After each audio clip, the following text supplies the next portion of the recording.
Doriane Montmasson, doctorante en sciences de l'éducation, membre du CERLIS, Centre de recherche sur les liens sociaux. Je pense que je le fais hyper mal. Ma recherche porte sur la réception de la littérature de jeunesse par les enfants. En fait, je m'intéresse à la manière dont les enfants font sens des normes qui leur sont transmises par les albums. Et donc j'ai choisi de mettre en place un protocole expérimental, c'est-à-dire que j'ai moi-même sélectionné 3 albums. Nous, on n'aime pas les légumes, Martine fait la cuisine et Caillou au supermarché. J'ai interrogé des enfants âgés de 5 à 8 ans, donc de grandes sections de maternelle, de CP et de CE1. Dans les entretiens, la première chose que je demandais aux enfants, c'était de me raconter les livres que je leur avais lus. Parce que c'était pour moi important de voir comment ils me racontaient l'histoire, ce qu'ils en avaient retenu et comment ils l'avaient interprété. Il va y avoir les normes de genre, les rôles masculins et féminins. Et puis je m'intéresse aussi à la consommation alimentaire, donc toutes les normes qui vont porter sur les aliments qui sont bons ou non à consommer, sur la gourmandise, la quantité d'aliments qu'il est possible d'ingérer, etc. M'intéresser à des enfants, ça a été aussi un vrai défi de la thèse. Ça a beaucoup d'implications méthodologiques et ça m'a beaucoup interrogée parce que ce n'est pas une population d'enquête comme les autres, entre guillemets. Un enfant répond par oui ou non, mais il ne va pas développer plus sa réponse. Donc là, on est sans cesse obligé de le harceler et d'essayer de comprendre pourquoi il a dit oui, pourquoi il a dit non, pourquoi il estime que Martine est si gourmande et que c'est pas bien. Donc voilà, il faut relancer et il faut essayer d'avoir quand même une richesse de réponses qui permet l'analyse. Donc ce que j'ai choisi de leur faire faire, c'est finalement de réaliser un dessin sur l'un des ouvrages que je leur avais proposé. Et finalement, je me suis rendu compte du fait que grâce au dessin, on pouvait aussi amener l'enfant à nous expliquer ce qu'il avait dessiné et à le faire parler. Et j'ai plein de souvenirs d'entretiens et de moments particuliers parce que je crois que c'est quelque chose qui m'a beaucoup plu en fait, enquêter auprès d'enfants. Je me souviens d'un épisode où j'étais dans une classe de CP dans laquelle j'intervenais et l'institutrice a été amenée à partir de la classe. Et à ce moment-là, en quelques secondes, ça a été un chahut innommable. Donc les enfants se sont levés, ont chahuté. Et là, j'ai été dans un cas de conscience énorme parce que je me suis dit, soit j'interviens pour faire revenir le calme et je garde la confiance de l'institutrice, mais je risque de perdre la confiance des enfants parce que j'étais pas censée être une adulte comme les autres, ou alors j'interviens pas, je garde la confiance des enfants et effectivement ils me voient comme quelqu'un en qui ils peuvent avoir confiance, mais je risque de perdre la confiance de l'institutrice qui m'accueillait dans sa classe.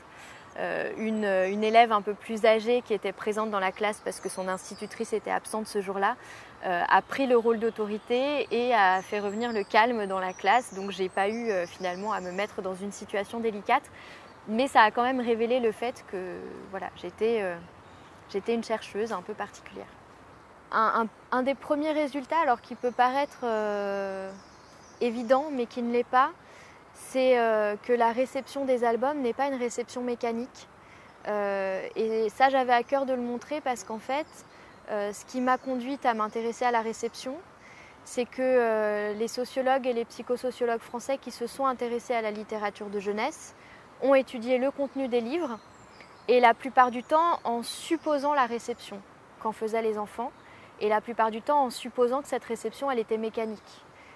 Et ça, notamment ceux qui ont travaillé sur le genre, en supposant que voilà, les normes de genre et les visions stéréotypiques du féminin et du masculin étaient intégrées telles quelles par les enfants.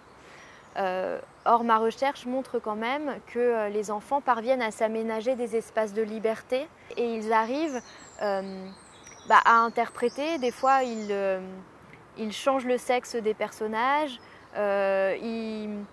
les petits garçons notamment, ils centrent beaucoup leur récit sur le frère de Martine, qui pourtant n'est présent qu'iconographiquement, il est complètement absent du contenu textuel, donc il est présent que sur l'image. Donc ça c'est intéressant parce que c'est un ouvrage qui peut paraître très féminin.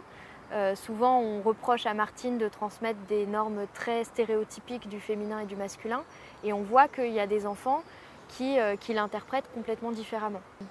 J'avais pas vraiment d'hypothèse de départ, mais je pense et j'espère que comme toute bonne recherche, finalement à la fin de la recherche, on a plus de questions presque que de réponses. Et là, je trouve que les questions qui s'ouvrent à moi, c'est vraiment des questions qui portent sur le processus de socialisation, essayer de mieux comprendre ce processus, et aussi sur l'agency des enfants, donc la capacité d'action des enfants, essayer de vraiment comprendre le rôle qu'ils ont à jouer dans le processus de socialisation.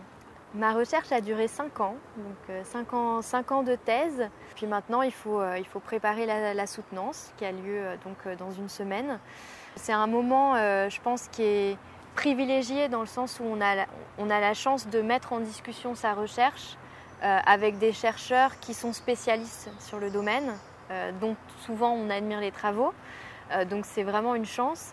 Mais c'est aussi quelque chose de terriblement angoissant parce que justement on soumet à leur regard et à leur expertise et à leur jugement une recherche qu'on a mis 5 ans à construire, donc qui est quand même un peu notre bébé et qu'on a donné à voir principalement au directeur de thèse, éventuellement à certains amis, mais qu'on a gardé très secrètement pendant 5 années et que là on soumet au jugement de personnes particulièrement pointues, particulièrement spécialistes.